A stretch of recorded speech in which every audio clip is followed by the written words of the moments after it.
Three, one, two, and three. We are recording. Welcome again to the latest edition of Consciousness Hour.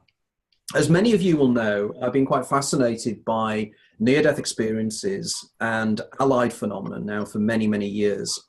And over the years, there's many writers I've come across and many individuals who've been researching in this area. But there's some individuals whose name kept cropping up time and time again. And one of them was Dr. R. Craig Hogan. And there were various books I'd read over the years, and either his name had been mentioned or he'd been writing about, or he had written sections on these books. And it was somebody I always wanted to get in contact with, particularly because he was somebody I was quite keen to have as a guest on Consciousness Hour.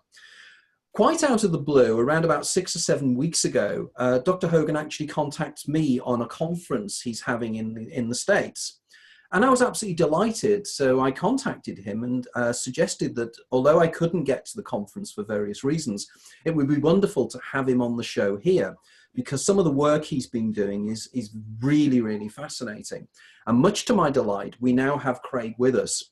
Unfortunately, because the Archons have been playing with us as they usually do, even though we have all this wonderful new software, we're only going to be able to do for around about 40 minutes at the moment. But what we'll do is we'll truncate and try and get as much information out of the good doctor as we possibly can. Now, as an opening gambit, I really was, and I was talking to Craig about this earlier on, was how he ended up doing what he does, because his background is, like myself, it's not in this area, but it's something that obviously has intrigued him. So Craig, if you can tell us a little bit about yourself, introduce yourself to the listeners, and tell us a little bit how you ended up doing what you do. Hi, Tony. Thank you very much. I'm delighted to be with you. I've admired your work as well. So we have a mutual admiration society going here.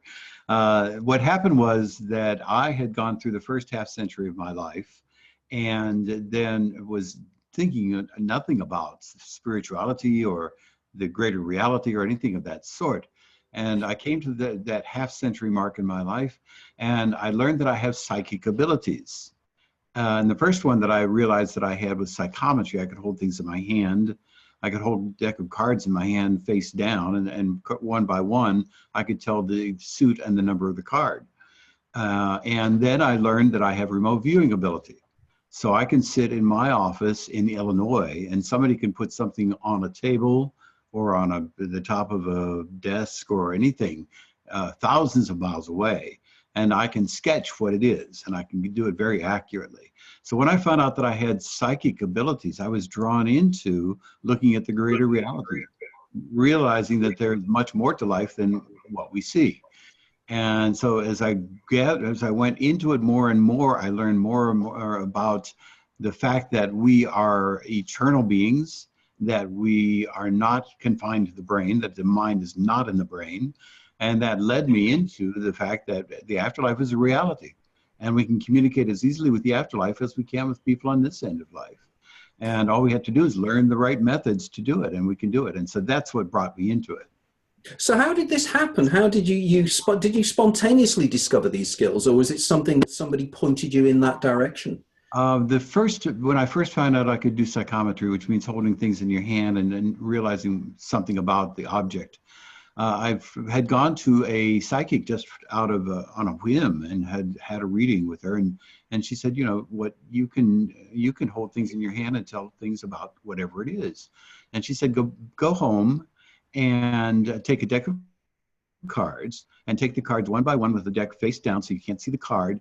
Put the card on your palm, and if it feels warm, then it's red. If it feels cold, then it's black. And of course, what that was doing was just allowing the subconscious to come through with what was in my hand, and the signals were that it's warm or cold, but it wasn't really warm or cold. And so I did that, and I made two piles, and one pile was going to be the warm pile, and one pile was the cold pile. And so when I turned over the cold pile that would be black, every one of the cards was black. And when I turned over the red pile, which would be warm, everyone except one of the cards was red. And so then that showed me the fact that there is something going on here that is really unusual. And so I was led to that by a psychic. But as far as the remote viewing is concerned, I'd read a book by Graff,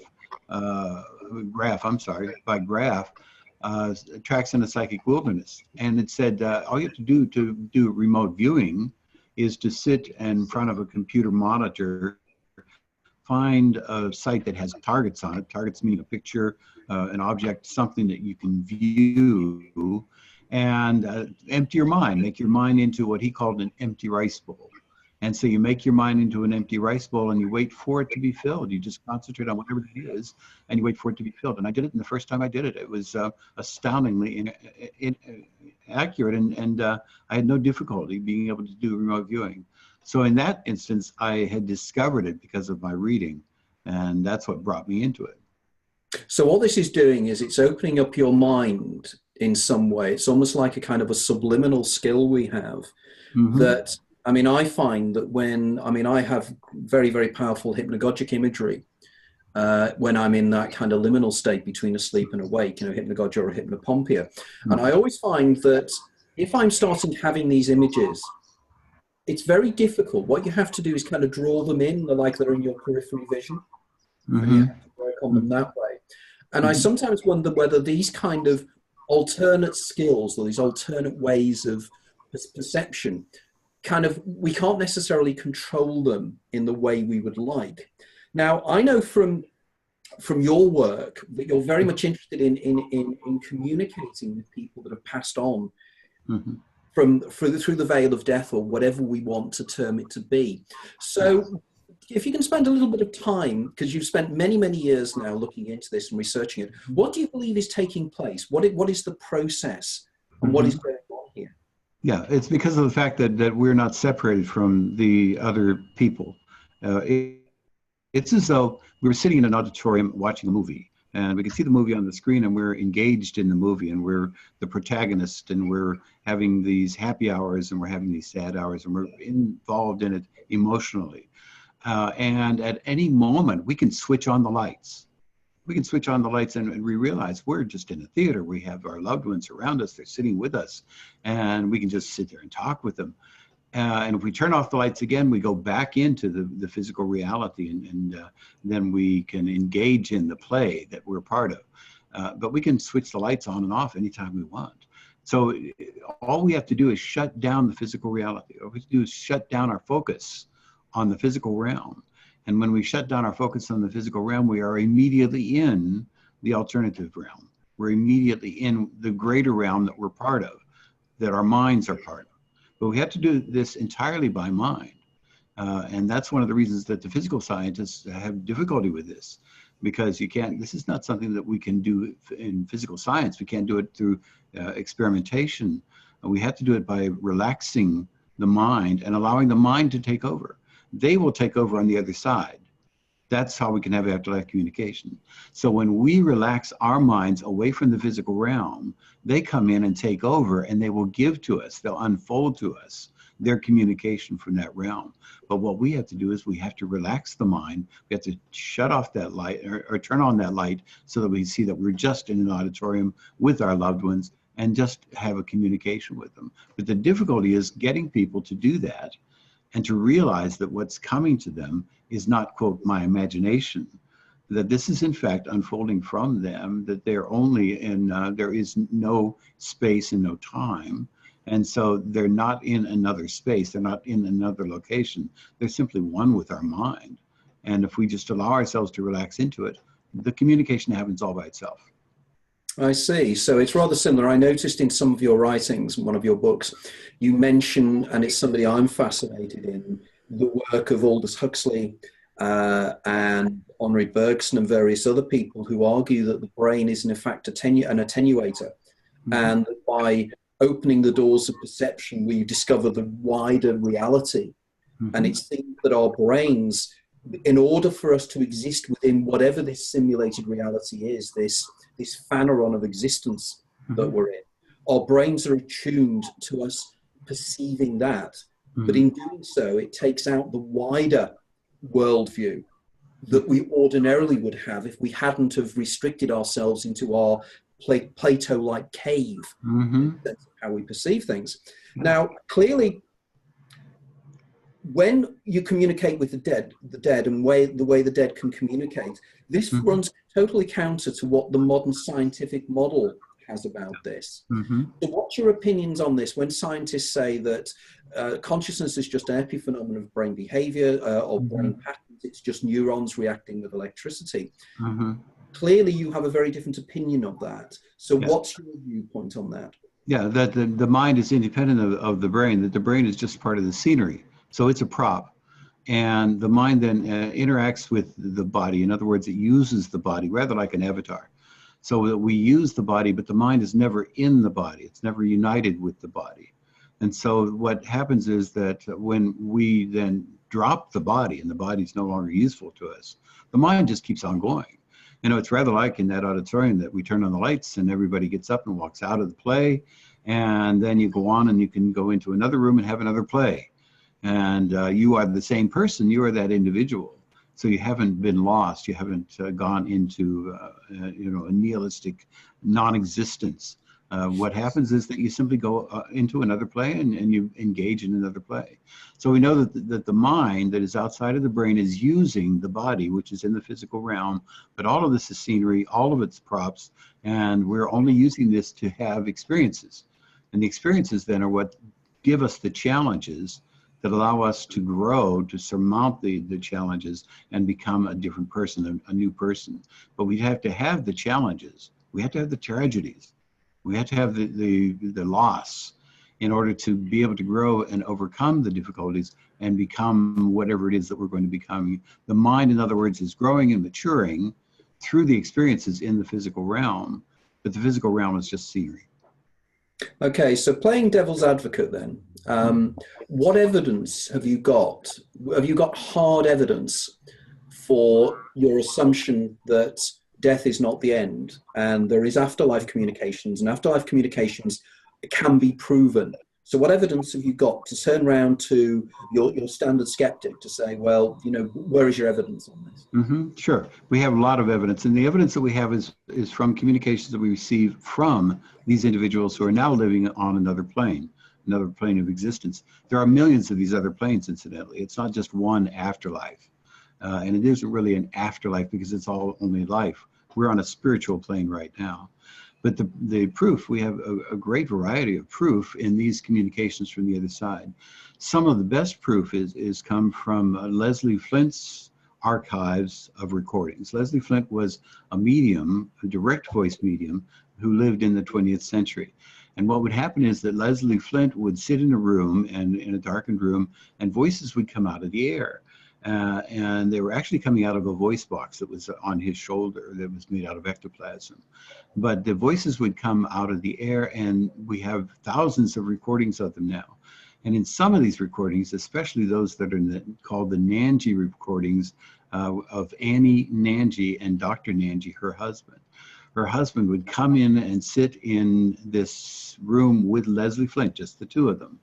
And then Leslie Flint would then, because he's the medium, he's the one through whom this happens, he would just sit there, and he would, after a while, Annie Nanji, who had passed into spirit, who was coming out from the next plane of life, would come through and would speak to her husband, Dr. Nanji, who was sitting in the room. And they would have conversations with each other. And this happened every week or two. So they would have conversations as though they were sitting at the breakfast table talking to each other. And we have the recordings of them now. So here we have an individual who is the husband of the woman who's in spirit, speaking with her as though they were speaking over the breakfast table. They're talking about their everyday lives, about what's going on with him that she's watching from the other side. And the fact that he knows it's her, it couldn't be somebody mimicking her. You know, it is her from the other side speaking. And we have the dozens of recordings of the two of them speaking with Leslie Flint. And this is absolute proof that the fact that she is there in spirit, but she's very much alive. She's very much a part of his life. She comes into the earth plane, spends time with him, and he doesn't know it because of the fact that she's in spirit. But they have these conversations. He also has others. He has a publisher from London who had passed, and the woman comes in to speak to her husband in spirit. We had those recordings. So we have a great number of the recordings, and among all of the communications with the other side, these are the ones that are the most profound, and anybody can get on the internet and listen to them. They're available at the Leslie Flint Trust. So it's at leslieflint.com, and anybody can get on and go look at the Nanji recordings and just listen to Dr. Nanji sitting with Leslie Flint, having conversations like over the breakfast table with his wife in spirit. So that's the greatest proof of the fact that the afterlife is a reality.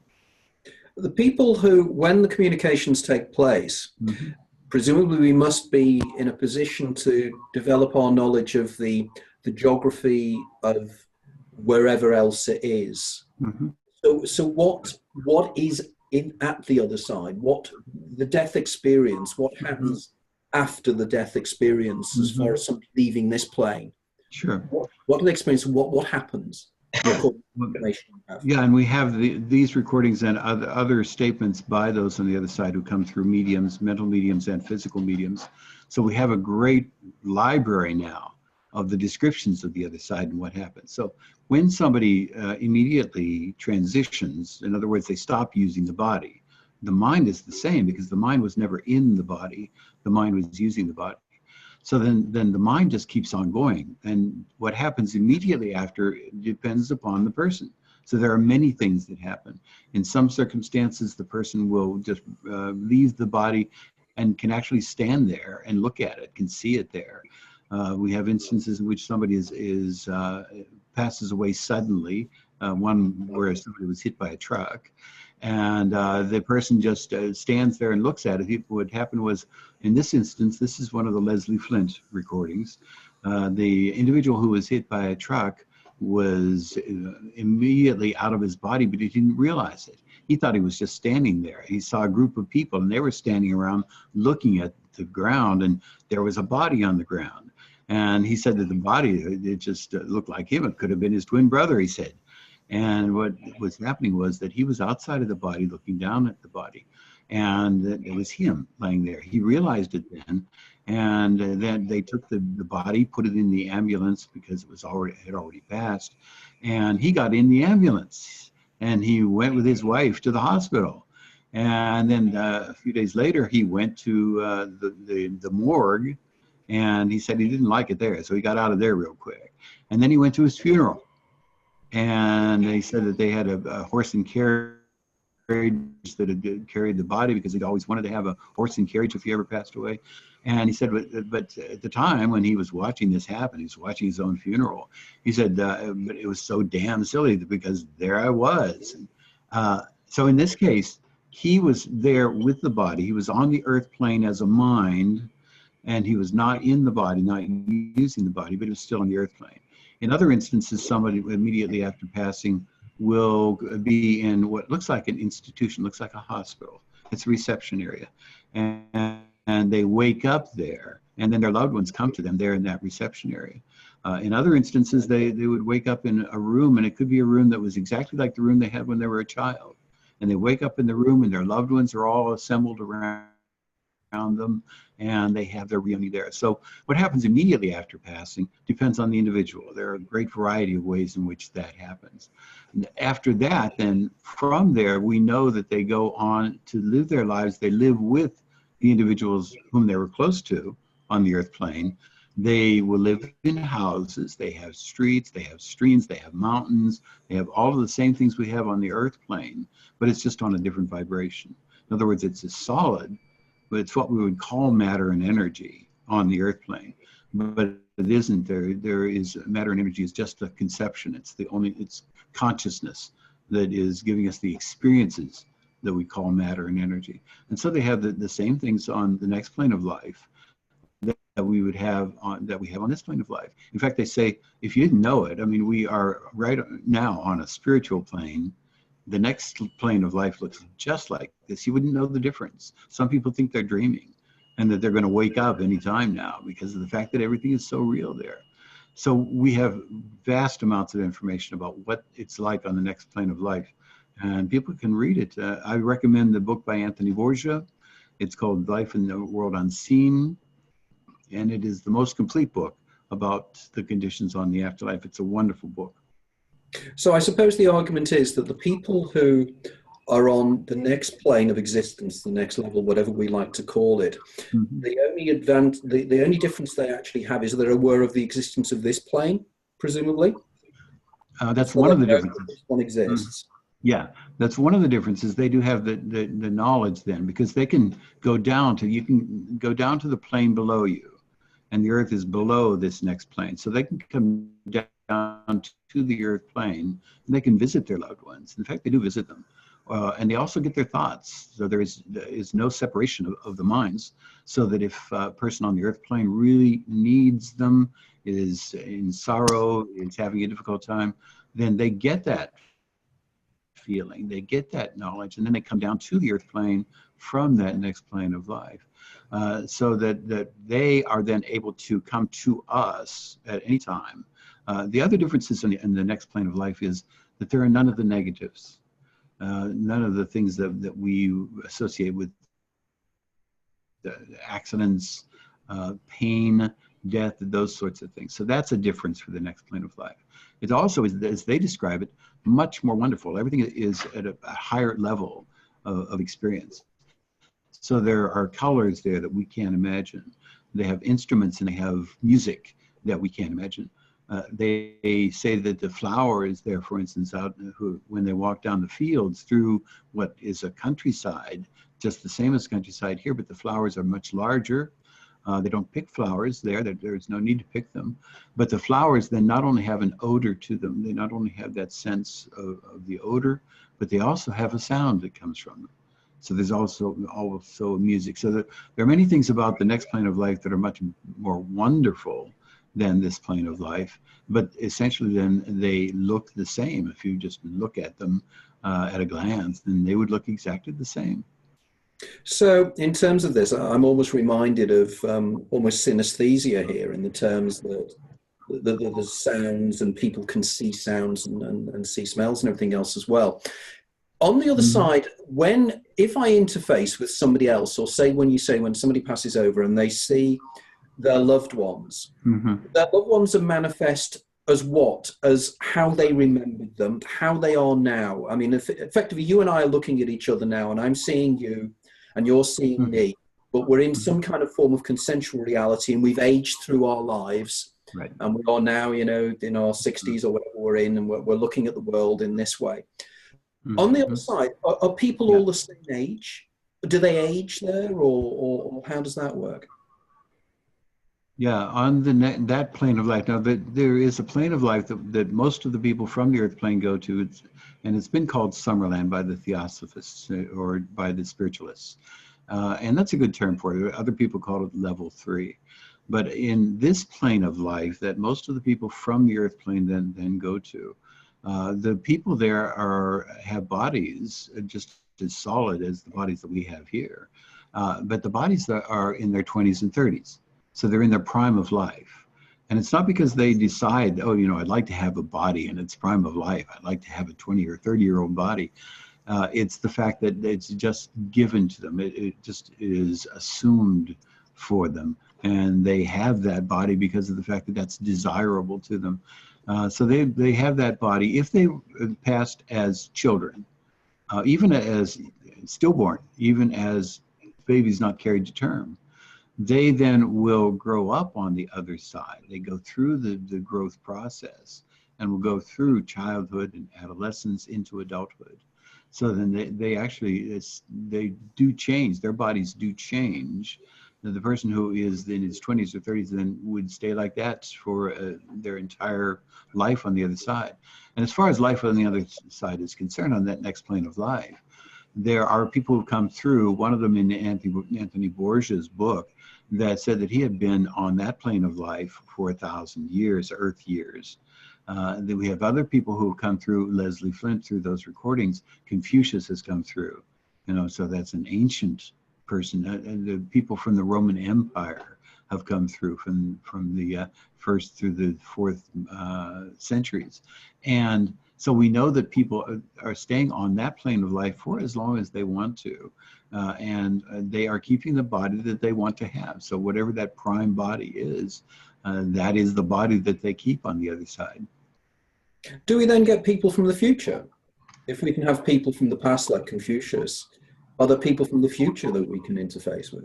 I have never heard of anyone coming in from the future. So that doesn't mean that it's not possible, as we know that, you know, time is an illusion, as Einstein said. You know, that I don't see any reason why it wouldn't be true, but I haven't heard of any instances of it. It's interesting because I'm reminded, I don't know if you've read the science fiction novel by Philip Jose Farmer called To Your Scattered Bodies Go, which was written in the late 1970s. And that has similar rings to this in many, many ways. In terms of then, you touched upon this, but say a fetus is aborted, what happens there? You know, well, you know, what does happen? What takes place as far as your analysis goes? What happens is the individual, the mind, the person that we are, you could call it the soul, the mind, the consciousness, that individual then who would have come into and used that body on the earth plane simply goes on and goes into another body, just decides to use another body on the earth plane. There is nothing about harming a fetus that harms the individual. It's impossible to harm the mind. It's impossible to harm the individual. But that person who would become an infant, who would become a born child to that family, is involved with that child and that fetus even before conception. So they're already considering what they want to have happen in their soul's plan and what they decide to happen. So they're already involved, and they then have experiences using that body when they're ready to have them. So they might have pre-birth experiences as a fetus, but it's because they've chosen to enter the earth plane and to have experiences on the earth plane at whatever age they decide. And it can be as a fetus, it can be as a born child, but they are never in the body. They are never, in other words, don't become assimilated by the body or combine with the body, like having two colors of paint combine into a third color. That isn't what happens at all. They use the body so that then they are involved with the fetus before conception. They're involved with it at conception. They're involved with it after conception when it's carried to term. And at any time they can have experiences, but they are never harmed. So in an abortion, the individual is not harmed. The individual would just choose to go on to another family or another mother. And what happens is, though, if a mother has love for that child or regard for that individual that would have been born into that fetus, who would have used that fetus, then that child, that individual, then is actually born in spirit.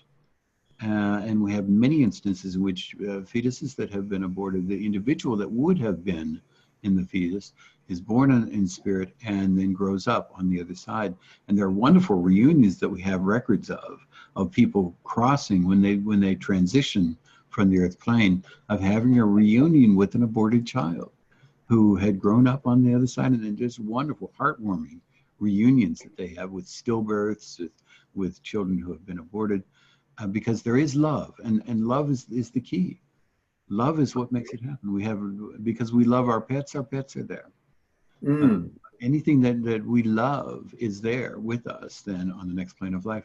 And so these individuals do grow up there, but the individual is never in the fetus. There's never a time when the spirit becomes part of the fetus. You can't say that at this point in the fetus's development, it becomes a human being.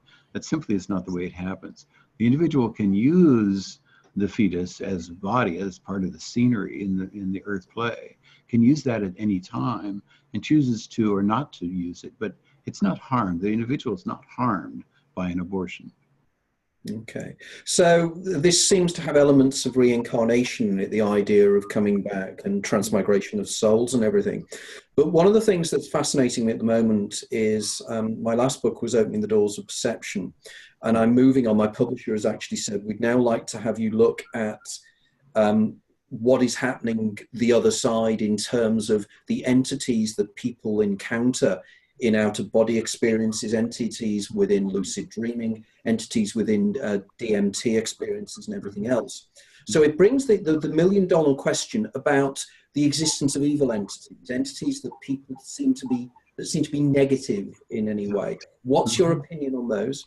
Yes, there are evil entities. There are, they can either be individuals, they can either be human beings, people who have what we would say evil intent or a socially unacceptable behavior. So we do have those kinds of entities. We also have entities who are never human. They are simply evil entities. So we know that they exist too. And the reason that the evil entities exist who have never been human, the reason that they exist is because they are thought forms. They are created by the animosity and the cruelty and the anger, those thought forms of negative energy. And they're actually created, and they have then a life of their own. In other words, they can influence people on the earth plane. And so we know that they then have a survival instinct. They can manipulate people.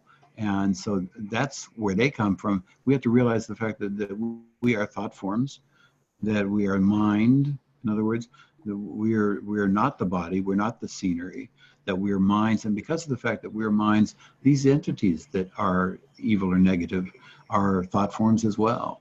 And so then they influence us on this level of mind. So on the level of mind, we can, as we imagine, because of the fact that we are creating this reality consensually, as you say, we are by thought creating this reality. And that means that these evil entities that are thought forms, they are cruelty, they are anger, they are animosity. These thought forms that are evil then enter into this realm of thought forms that we're part of, and they can influence the people on the earth plane.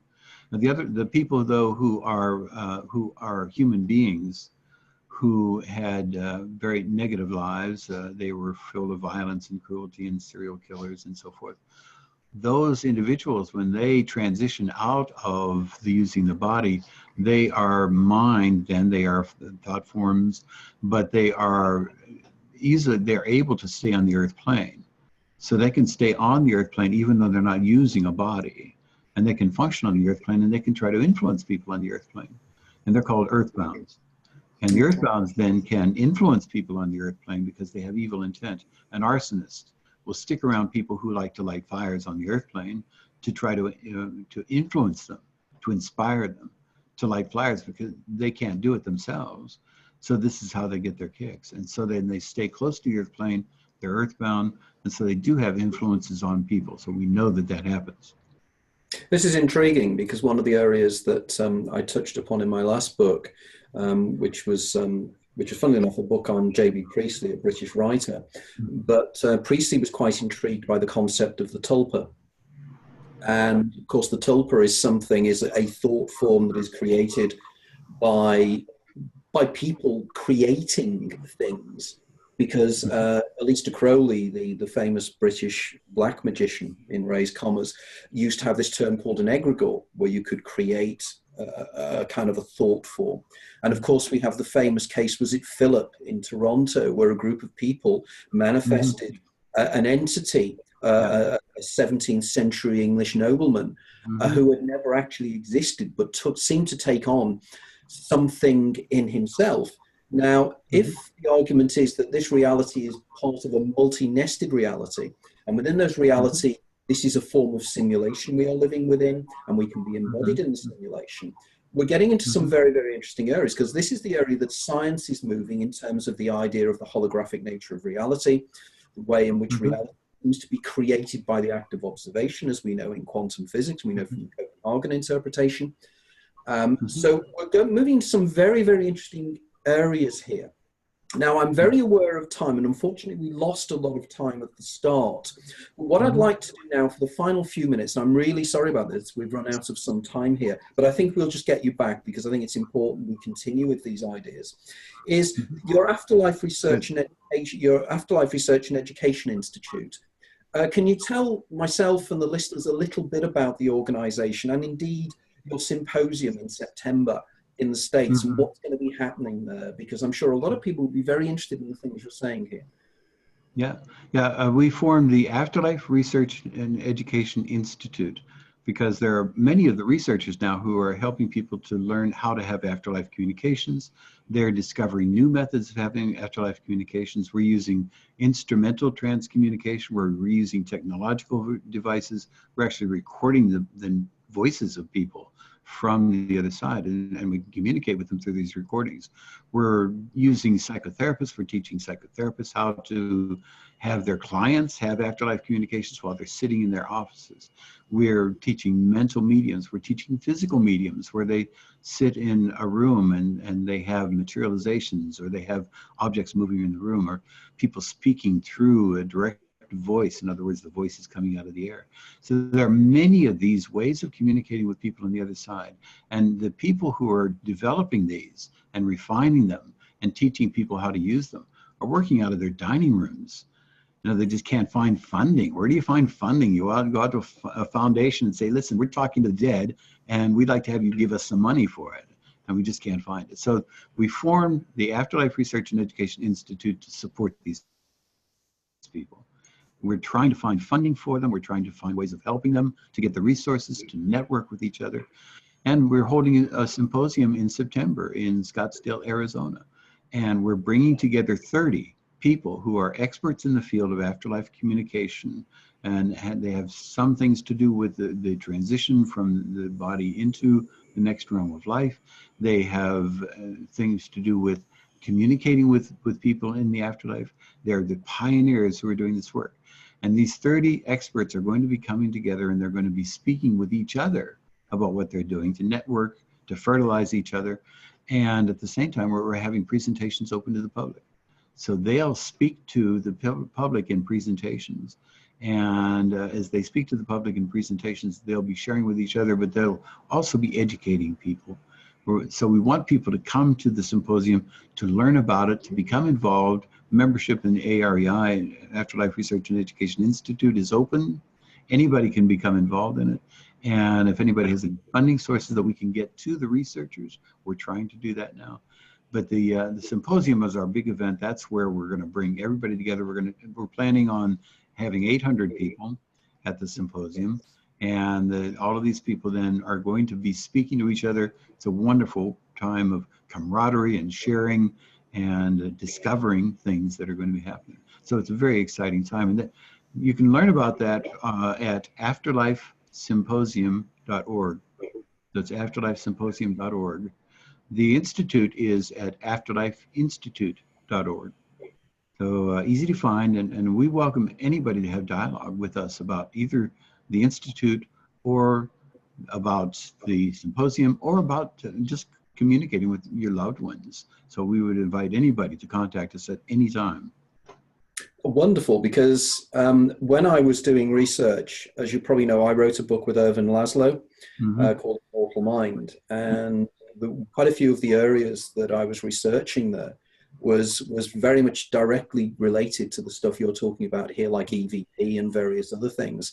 And I was delighted to discover that I'd obviously missed out that you'd written one of the books that I'd researched in great detail, the Alan Botkin book, Induced After Life-Death Communications. Yeah. You are very much the co-author of that book. And I strongly advise anybody who is interested in these things to really check out this book, because it has some very, very interesting ideas in it. And it's subtly convincing. And I think that's what I like about your work, is that it has this kind of, you convince by logic and by sense and by absolute experiences, which I think is very important, because I've worked a lot with individuals who work at in spiritualism here in the UK. Various individuals that I know seem to be in communication with a greater something. And as you know, my position is subtly different to your own, but I think the truth lies in the bits in the middle. As we were discussing earlier, there's a huge Venn diagram here, and the truth is there. It's just that scientism is not allowing us to carry things forward because it doesn't fit in with the overall paradigm. And because it doesn't fit in with the paradigm as we understand it to be, it's been rejected. And that is silly, because we are trying to understand the universe, the greater universe, and how the universe functions. Therefore, to just say, because I don't agree with something, doesn't mean it's necessarily true. You know, that's been incredibly parochial and very, very dangerous, I think. Yeah. Because we need to understand, and that's the important thing.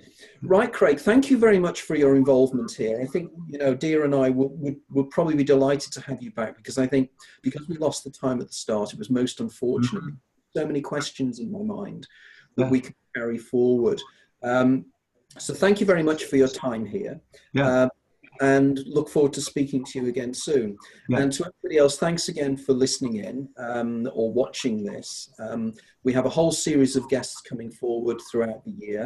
And I'm also hoping maybe at some stage get some form of using this software that we're using at the moment. We could have some kind of conference using Zoom whereby we could have individuals from around the world to discuss these issues in some kind of online symposium, because I think that would really work. But the best of luck for your conference in the future. I'm sure it will be absolutely fascinating. And I'm hoping that some of the listeners out there or some of the watchers, I never know quite what to call the people that listen to this, will join in. And Scottsdale is a place I've always wanted to go to.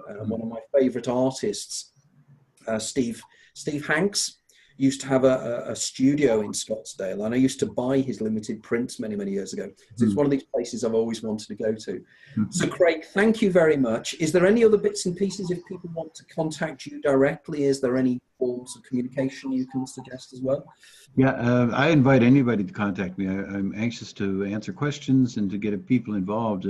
So you can send me an email if you want to at r.craig.hogan@afterlifeinstitute.org, and go ahead and send it to anything to me, because I would very much like to correspond with you.